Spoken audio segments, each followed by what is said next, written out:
welcome to the English lesson with me, Mr. TB. Today, we're going to discuss about narrative text. You're going to watch a short video about narrative text. Well, here is the video. Once upon a time, there was a kind and beautiful girl whose name was Cinderella. She lived with her cruel stepmother and stepsisters, where she was treated as a servant and spent her days cleaning, tidying, and waiting on them, hand and foot. Despite their cruelty, Cinderella would always remember her mother's words, "Have courage and be kind."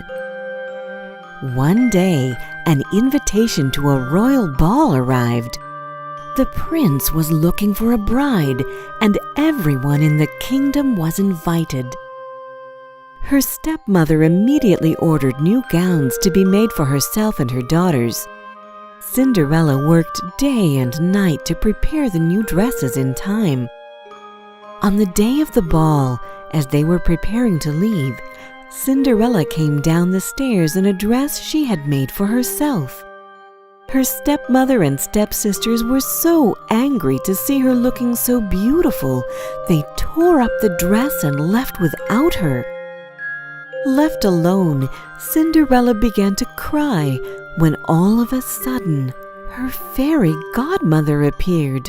"Do not cry, my child. You shall go to the ball," she said.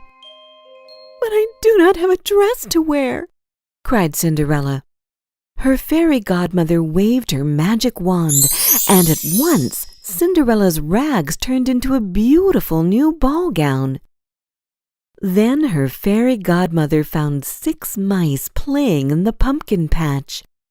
She touched them with her magic wand, and the pumpkin turned into a beautiful coach, and the mice into 4 white horses and 2 coachmen.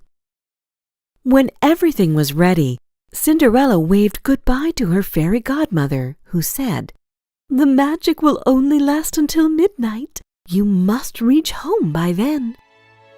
When she entered the ballroom, the guests were struck by her beauty, and her stepmother and stepsisters did not know who she was. The prince asked Cinderella to dance, and she was overjoyed. The prince and Cinderella danced all evening until Cinderella noticed the clock approaching midnight, and she remembered her godmother's words. "I must go," she told the prince as she fled from the ballroom. As she ran down the steps of the palace, one of her glass slippers fell off, but Cinderella did not stop to pick it up. She returned home just as the clock struck 12. Her coach turned back into a pumpkin. Her horses became mice, and she was wearing rags once more. Her stepmother and stepsisters arrived home shortly afterwards and were full of talk of the beautiful girl who had danced all night with the prince. The prince had fallen in love with Cinderella the moment he saw her, but he did not even know her name. He picked up her glass slipper from the steps and declared, "I will marry the girl whose foot fits this slipper." The prince and his servants took the glass slipper to every house in the kingdom, but it did not fit any of the women who tried it on. Cinderella's stepsisters tried to squeeze their large feet into the dainty shoe, but the servant was afraid it might break. Cinderella's stepmother would not let her try on the slipper, but the prince said, "Wait, let her try it." The slipper fit Cinderella's foot perfectly, and the prince realized this was the beautiful girl he had danced with at the ball. The prince had found the girl he was looking for. They were married and both lived happily ever after.